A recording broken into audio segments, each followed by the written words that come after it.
I guess you didn't get the memo, Bryce said, flashing that smug, Lacoste smile of his while I stood there holding my travel folder like an idiot. The conference was yesterday. We're being exclusive now. The word exclusive hit like a slap made of crystal and condescension. Around us, three junior analysts froze mid-scroll, pretending not to hear but suddenly finding their shoelaces fascinating. I glanced down at the itinerary I had printed that morning. Hotel booked, flights confirmed, name badge prepped, and realized he'd pulled the plug behind my back. 12 years. 12 years of building this department from a supply closet next to the janitor's office to one of the top-performing grant compliance divisions in the region. And now I was being reduced to legacy noise, as he'd called me last week during a leadership huddle, loud enough for the HR girl with the lavender bangs to stop taking notes. He wanted me out of sight, maybe out of mind. But here's the thing about legacy noise, it echoes. Before we go any further, I've got to say this: if you're enjoying this story, do us a favor. Tap that subscribe button and toss a like our way. Over 90% of folks listen without subscribing, and trust me, our team runs on coffee, spreadsheets, and moral support. Plus, it drives the algorithm nuts when Donna gets the last word. Anyway, I stood there, silently folding my travel folder in half. My hands didn't shake, but I remember the satisfying crunch as the cardstock bent. Bryce was already turning his attention to Kelsey, his new chief of staff, who, from what I could gather, was qualified mostly through a suspicious number of likes on his beach volleyball posts. "You'll be briefing the DOE partners now," he said to her, handing over the binder I had built. The same one I'd reviewed, updated, and blessed with 3 rounds of compliance cross-checks. She nodded like a bobblehead, high on ambition and Red Bull, of course, happy to represent. Bryce clapped her shoulder. "You'll crush it." He didn't look back at me. He didn't have to. The message was clear: don't let the door hit you on the way out. And if it does, make sure it doesn't disrupt the view for our new blood. Back at my desk, the air felt stale. My inbox had 24 unread emails and 3 flagged from procurement about the same vendor code dispute. But all I could hear was the echo of his voice. Exclusive, like I was an off-brand handbag at a country club yard sale. I didn't reply to anyone. I didn't text my husband. I didn't go cry in the bathroom like Bryce probably hoped I would. I just opened my compliance logs. I clicked into the audit worksheet and created a new tab. I labeled it int bypass 0425. Then I started logging. Not the kind of logging you do for IT with ticket numbers and resolution dates. No, this was human logging. The kind where you record every shrug, every missing CC on an email, every meeting mysteriously moved to a room you weren't invited to. The kind of log you build quietly, patiently, waiting for the day it reads like a slow burn autopsy. Within a week, Bryce had made it clear: communication with federal grant officers was now going through him and his chosen team. That meant I was out. The woman who wrote the SOPs for our last $200 million in federal contracts, benched. He called it modernization. I called it a mistake. They scrubbed my name from the internal planning decks, canceled my one-on-ones with the DOE liaison I'd worked with for 5 grant cycles. Hell, even reassigned my ergonomic chair. Petty level was rising like a thermostat in a Florida attic. So I did what seasoned compliance officers do when their spines are made of steel and their patience is thicker than a quarterly budget binder. I kept going. On paper, I was business as usual. But behind every polite smile, every forwarded invoice, every thanks looped in reply, I was watching. Bryce didn't realize he was dealing with a woman who knew the difference between passive and silent. I wasn't angry. Not in a way he'd notice. I was precise. And when you're precise, you wait for the moment the system bends just enough for the trap to click shut. He thought I was background noise. But even background noise, when recorded, becomes evidence. The memo came in at 6:42 a.m., time-stamped like a middle finger. Subject line: streamlined protocols for federal communication effective immediately. It had that faux urgent tone corporate types love, like someone just invented compliance yesterday, and we should all be grateful for the PowerPoint baptism. Inside, Bryce had outlined a modernization framework that effectively ripped my department's authority out from under us. Any and all external correspondence with federal grant officers, auditors, liaisons, hell, probably even the janitor at the DOE, was now to be funneled through Kelsey, his chief of staff. Kelsey, the woman who once asked if our grant allotments came pre-approved like credit cards. The new policy chart was color-coded. Bryce loved a chart like a cat loves a laser pointer, and it showed a perfect hierarchy: him at the top, Kelsey beneath him, and then a handful of compliance support pods, which was apparently what we were calling experienced federal compliance officers now. Pods like peas or parasites. There was no mention of me by name. I read the memo 3 times, closed it, opened it again. Then I did what I'd already learned to do. I opened my audit workbook. Tab 2, COM Protocol 0426. Line by line, I began logging the exact time of the memo. The recipients list, I wasn't CC'd until someone manually forwarded it to me, the revised org chart, and a screen cap of Kelsey's Slack post saying, "Just a heads up. Bryce wants to own all comms now, smiling face with smiling eyes with a little party hat emoji. That emoji would later become the funniest piece of evidence I'd ever use. I called no meetings. I didn't storm into his office. I simply documented, because here's the thing. Compliance isn't about who yells loudest. It's about who has the receipts when the music stops and someone's holding the wrong bag of money. Later that day, Bryce did what he always did when he wanted to mask a power grab and faux teamwork. He called a town hall, made us all stand in the conference room with sad Costco muffins while he paraded out his vision of next-gen Noventa. He used phrases like agility pipeline and cross-pollination of function sets and narrative synergy, which meant absolutely nothing, but made enough people nod so he felt validated. Then came the piece de resistance. Legacy systems and legacy voices have served us well. But it's time for a forward-facing architecture. That means streamlined communication, singular branding, and one point of federal contact, Kelsey. He gestured to her like she was the Statue of Liberty. She beamed. I didn't blink. I just tapped a note into my phone and added another line to the workbook. Bryce announces Kelsey as federal liaison. DOE contact unnotified. When the Q&A started, a junior compliance analyst asked, "What happens if the grant officer needs to speak directly with the named officer?" Bryce smiled like a snake oil pastor. That won't be necessary anymore. Our goal is to abstract the legacy bottlenecks and create fluid points of trust. Translation: we'll tell the feds what we want, and they'll believe it because Kelsey uses Canva. Back at my desk, I opened the federal grant portal, scanned through our active programs, found the largest one, the $50M multi-year tech sustainability grant, saw my name still listed as the named officer, still tagged for physical sign-off on Section 6B. I clicked nothing. I didn't change the name. I didn't delegate it. I just took a screenshot. Saved it in a private folder labeled G6B Original Named 0426. That evening, while everyone else was sipping cheap wine at Bryce's Innovation Hour, I stayed late, rechecked the auto-signature settings on the disbursement portal, unenrolled my account from automated signature queue, took a deep breath. Then I walked past Bryce's office. He was laughing loudly, gesturing with an empty glass. Kelsey was nodding too hard. Someone said, "You're gonna kill it at the conference." Bryce winked and said, "We're rebranding compliance from caution tape to confetti, baby." And that was the moment I knew this wasn't modernization. It was a controlled demolition. But I wasn't trapped in the rubble. I was watching from the fire exit, holding the blueprints. The invite vanished from my calendar like it had never existed. No cancellation notice, no reschedule, no Slack ping, just gone. One minute, I was prepping the quarterly grant planning deck for a meeting I'd led for over a decade. The next, I was refreshing Outlook like a confused intern wondering if she'd imagined the whole thing. I asked Kelsey casually. "Oh," she said, "overcaffeinated and underqualified." Bryce thought it'd be better, optics-wise, if we presented a younger, more agile team to the funding consultants. You know, just to signal transition energy. Transition energy, I repeated like it was a real phrase. "Don't take it personally," she added, sipping something green and overpriced. "He just wants to align faces with where Noventa is going, not where it's been." I nodded, didn't argue. Just smiled, that empty, professional smile that says, "I've been insulted before. You're not special." I walked back to my desk and opened the meeting deck, still shared with me. Still the same color scheme I'd fought to keep standardized last fiscal year.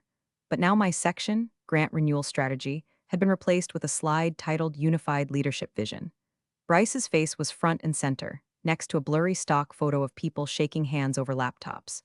He was branding himself as the money magnet. And in a way, he was.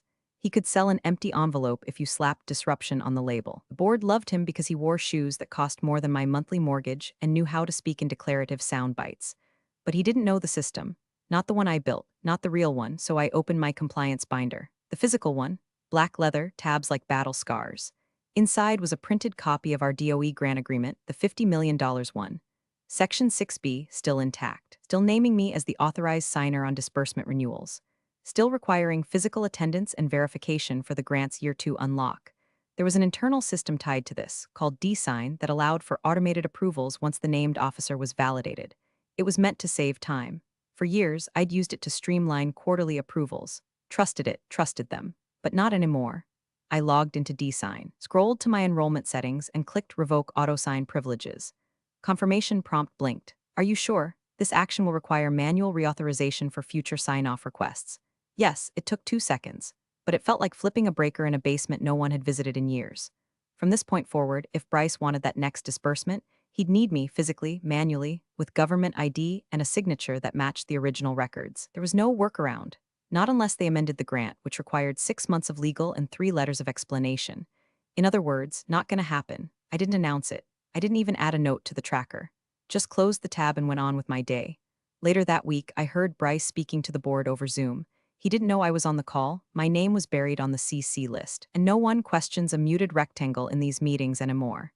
This next quarter is critical, he said, voice syrupy, and we're positioned to be the face of forward-thinking federal tech innovation.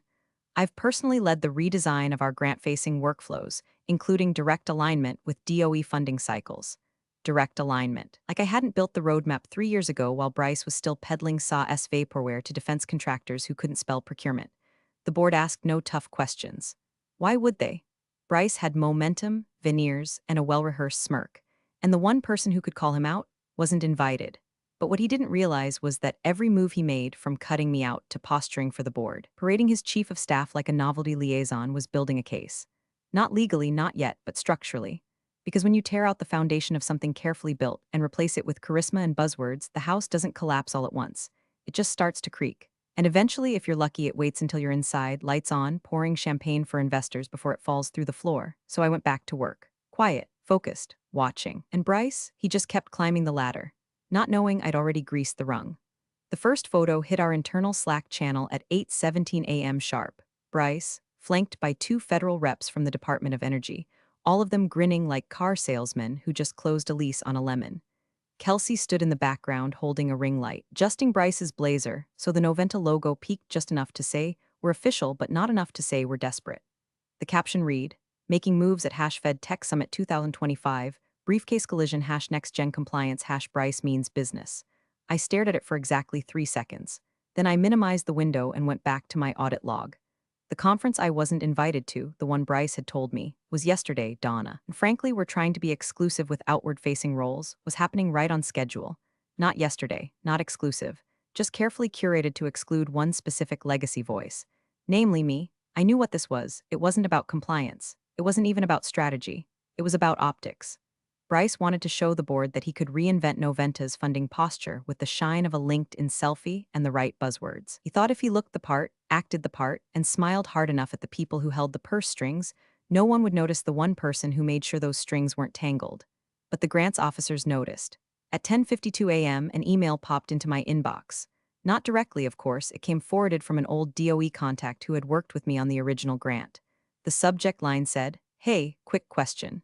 The body was short. "Donna, we didn't see your named officer anywhere on site this morning. Was that intentional? Let us know if there's a change in designation or a reassignment form we missed." Craig was a by-the-book guy. Wore the same brown tie every Tuesday for 6 years. The fact that he was even emailing showed how off-script this whole circus had become. I hit reply, typed one sentence. I wasn't invited. Calendar invite was declined. That was it. No emotion. No explanation. No finger-pointing. Just the truth. I didn't CC anyone. I didn't forward it to HR or legal, but I knew Craig would. He'd file that email somewhere safe because that's what people like us do. We don't delete, we archive. We don't gossip, we document. That reply planted the first official flag on the timeline. The federal database now had a record that the named officer had not only been absent, but actively excluded. 20 minutes later, Kelsey posted another photo to Slack. Bryce shaking hands with the same DOE reps. The caption was worse this time, secured the bag. Moneylight, big things coming for Q3. That bag she was talking about, still frozen, still pending compliance review, still missing one essential element, my physical presence. I turned off notifications and made myself a fresh pot of coffee. By 1 p.m., my department was buzzing like bees trapped in a Coke can. The junior analysts were wondering if they'd missed something. One of them asked me, "So, is Bryce replacing you on the grant officially?" I smiled and said, "Only the DOE can answer that." By 3 p.m., the photos were circulating on LinkedIn. Bryce had made himself the face of Noventa's compliance future, shaking hands with people who assumed he had dotted all the I's and crossed all the T's. He hadn't, but I had. I opened the compliance dashboard and double-checked the D-sign logs. Sure enough, no sign-off recorded, no secondary delegate approval. The field for attending named officer was blank. The system had flagged the renewal as incomplete and marked it on hold awaiting validation. I screen captured the status, saved it. Then I went back to my audit tracker and created a new tab. Conference omission 0501, I logged the Slack photos. Timestamps, the DOE contact email, my reply. And finally, the grant system status, still pending, still unapproved, still tied to my revoked auto-signature. The trap wasn't sprung, not yet, but the wire had been brushed, the bait tasted, the first paw resting gently on the trigger. Bryce was too busy posting photo ops and buying celebratory whiskey to notice. But the system noticed everything. The first crack didn't sound like a crack. It sounded like finance clearing its throat. Anyone know if Treasury's behind again? Someone mumbled in the break room, half laughing, spooning powdered creamer into a mug like they were digging a shallow grave. We were supposed to see first tranche funds by now, and Marcy's got vendor checks queued up like it's Black Friday. I didn't look up from my yogurt. Bryce had just breezed by my cubicle 15 minutes earlier, whistling, like a man who'd just been nominated for something. He had that glow people get when they've been shaking hands with important people and think they've absorbed some of the importance by osmosis. I heard him joke to someone in finance, probably just a delay. Bureaucracy moves at the speed of toast. Toast. Cute. What he didn't know or didn't care to know was that toast doesn't move. It sits and burns if you forget it's there. I opened my compliance log. No new updates, no emails, no internal tickets, just silence, peaceful, delicate silence. The kind you only get once the wrong person thinks they've won and stops watching the scoreboard. Kelsey, of course, was still posting motivational quotes in Slack. Teamwork is the fuel that allows common people to attain uncommon results. She paired it with a selfie in a Noventa hoodie and a gold star emoji. I wanted to reply with, fuel needs an engine. Right now. You're sitting in the parking lot humming. But I didn't. I just added a note in my side file. Finance inquired verbally disbursement lag, no escalation yet. Bryce dismisses publicly as standard DOE processing lag. That entire week felt like holding your breath underwater. No alarms, no alerts, just little bubbles of unease rising to the surface. I passed Bryce in the hallway twice, once he winked at me like we were in on a joke together. The second time, he clapped my shoulder and said, "Bet you're glad you didn't have to deal with all that conference chaos, huh?" I smiled, said nothing, kept walking. He thought I was relaxing in the shade while he roasted in the spotlight. But I wasn't resting, I was waiting. By Wednesday, procurement started asking questions more directly.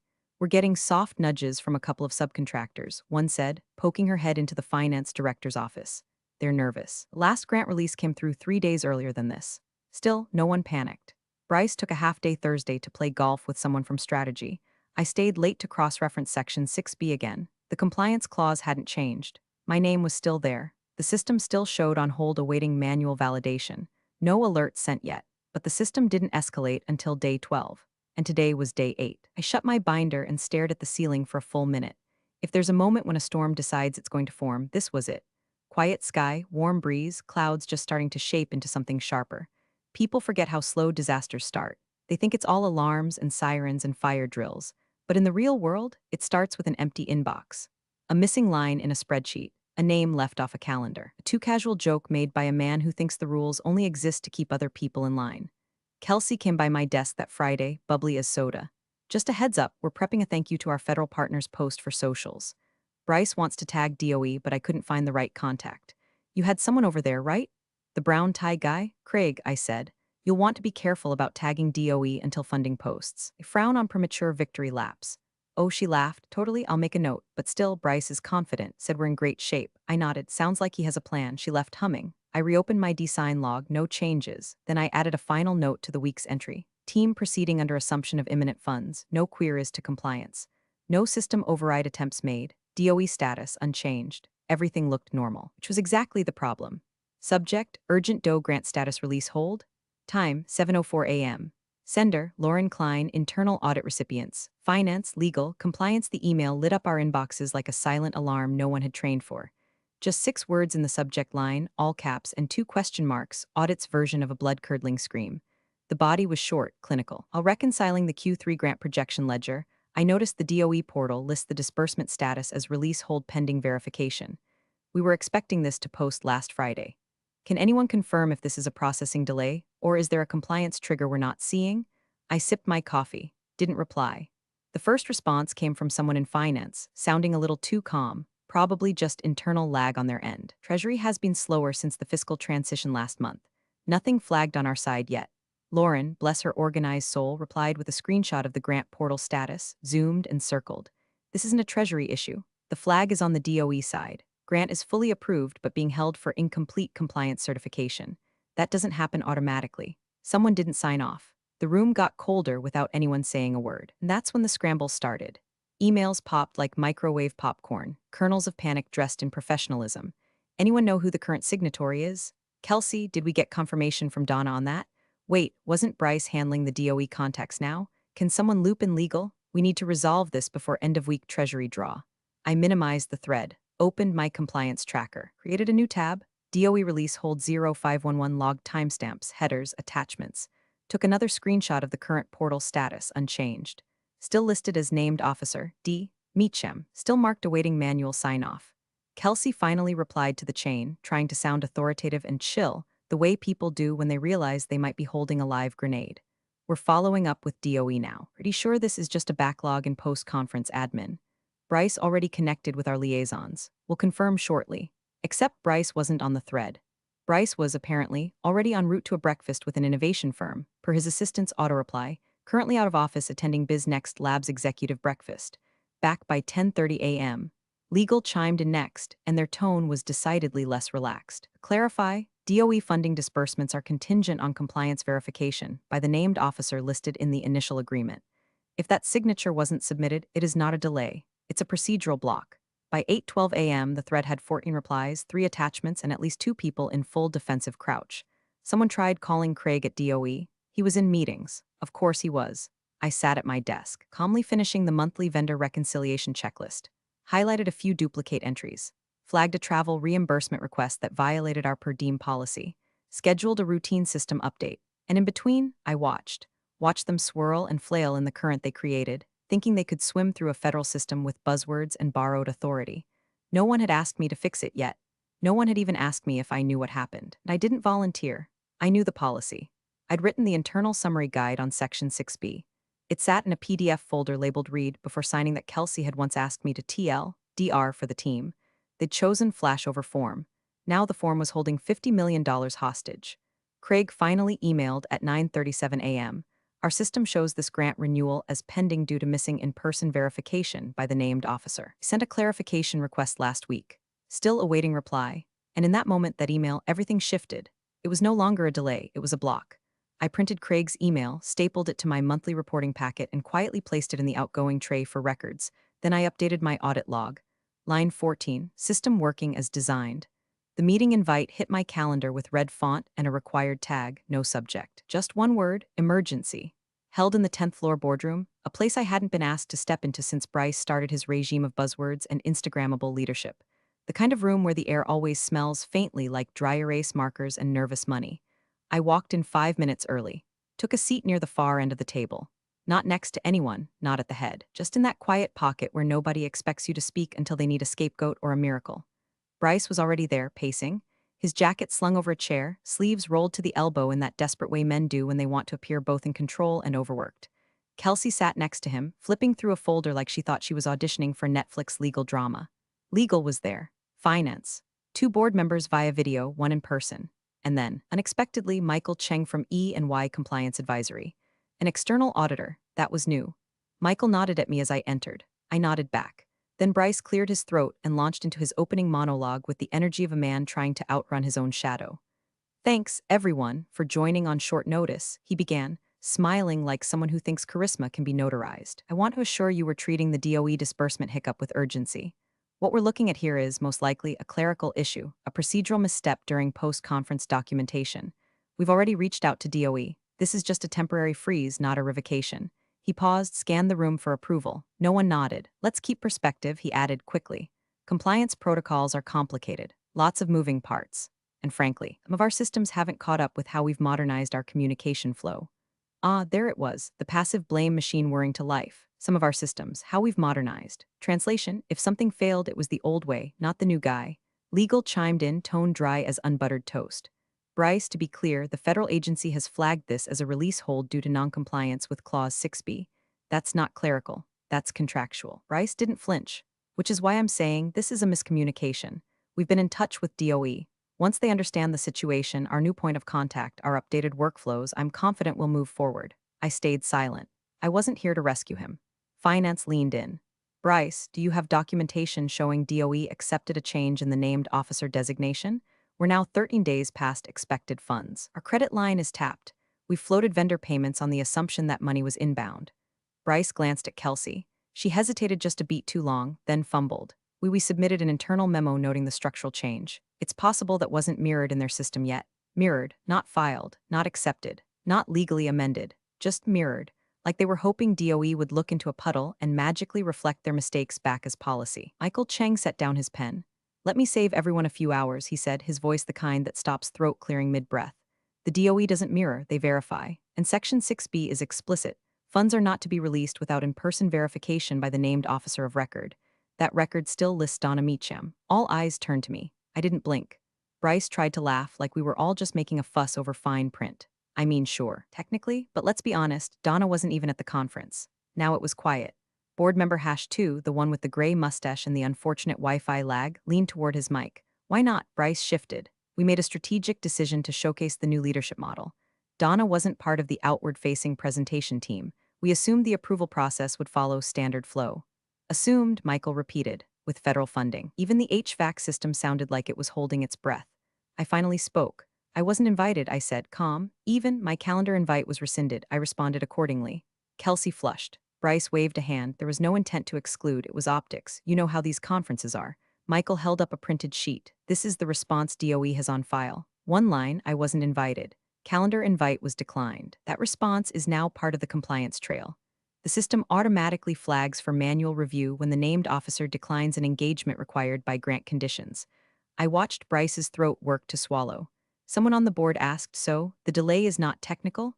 No, Michael said. The grant is frozen, not delayed. Frozen. And for a moment, there was only silence. A kind of silence that lives in the seconds before a very expensive ship hits a very well-marked iceberg. Bryce looked at me. I didn't smile, didn't smirk, just looked back. Because we both knew this wasn't a miscommunication. It was a miscalculation. The paper made the softest sound when Michael unfolded it, one crisp slide of cardstock across lacquered wood.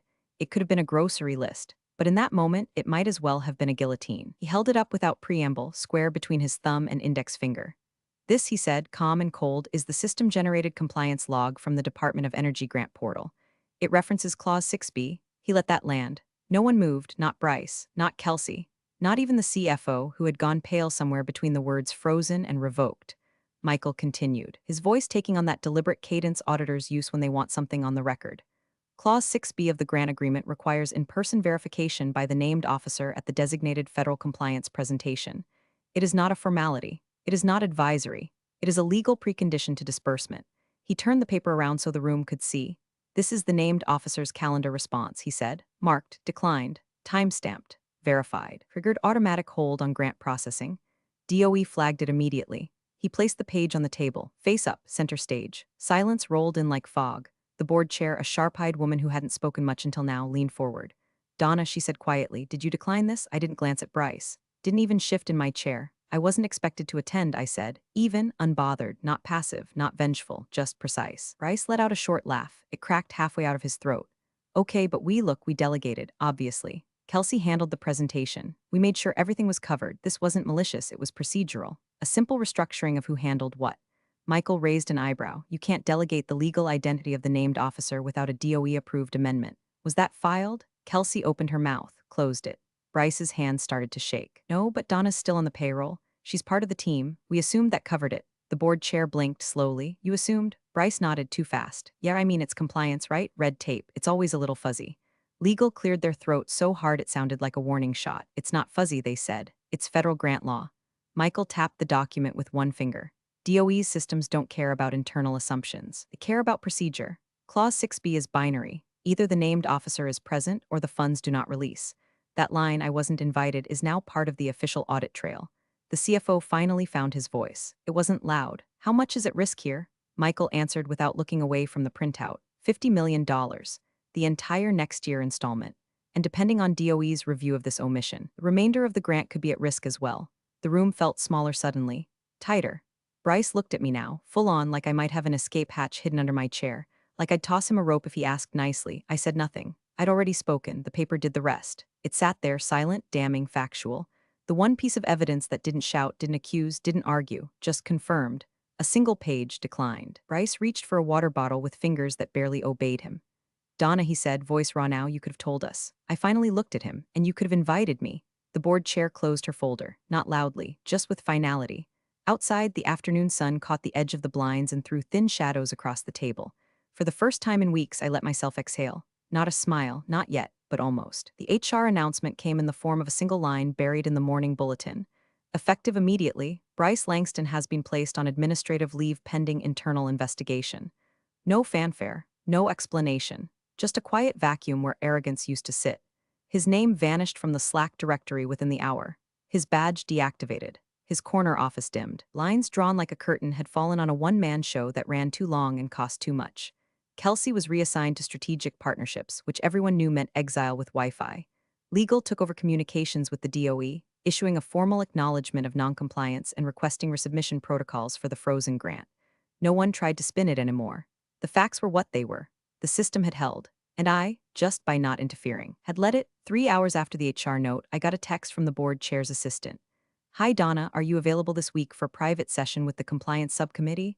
We'd like to discuss potential advisory support during this transitional phase." Advisory support, I knew what that meant. They were calling the fire marshal after ignoring the smell of smoke for a month. I responded, "Available, let me know time and terms." The next morning, I walked into the boardroom, not through the back hallway like before, not through the side entrance labeled compliance support. Straight through the main doors. No badge swipe needed. The room looked different now, or maybe I did. The panic had faded into procedure. Legal sat ready. Finance looked bruised. The board chair stood and shook my hand like I was a surgeon about to assess a patient someone else tried to fix with duct tape and charm. "We want you to lead the resubmission," she said. "The DOE made clear that if we get this right, transparently, by the book, they'll consider releasing the funds next quarter. But only if the compliance oversight is, quote, trustworthy and unambiguous." I let that hang for a second, then nodded. "I won't come back as staff," I said. "No org chart, no reporting chain." She didn't flinch. "Understood. I'll need autonomy, direct contact with DOE, full access to internal audit tools. You'll have it. And compensation aligned with risk level." She smiled. "Name your rate." That's how I returned, not as a disgruntled employee, not as a rescued relic, but as the one person they couldn't afford to exclude anymore. They gave me the project room on floor 9, the one with the real sunlight and the glass walls. A few hours later, the CFO joined me, still rubbing his temples like he was nursing a hangover made of bad assumptions. "You've got the lead," he said. "Just tell me what you need." I slid a binder across the table. Slimmer than Bryce's pitch decks, no fluff, just the roadmap. A full compliance reset, updated protocol language, DOE liaison re-engagement scripts, a documented timeline of the breach and the patch strategy. I didn't highlight the parts where Bryce's decisions had triggered failure. I didn't need to, the system had already done that for me. The CFO flipped to the first tab, his jaw tensed, then relaxed. "This," he said, "this is what should have been happening all along." I didn't agree, didn't disagree, just nodded. Outside the room, Noventa hummed on. Emails flew, meetings buzzed, people rebooted. But in here it was quiet, and I liked it that way. I didn't ask for an apology. I didn't need a plaque or a promotion or a performative gratitude post on the company feed. I just wanted the truth to sit where it belonged, out in the open. Verified, signed. The rules had always been enough. They only failed when people assumed they were optional. So I leaned back in the chair, my chair now, and watched as the first lines of my roadmap got typed into the system. The house hadn't burned down. It had just learned who knew where the exits were. You're the real MVPs of the office jungle. Thanks for watching. Smash that subscribe button, or the coffee pot might just forget your next brew.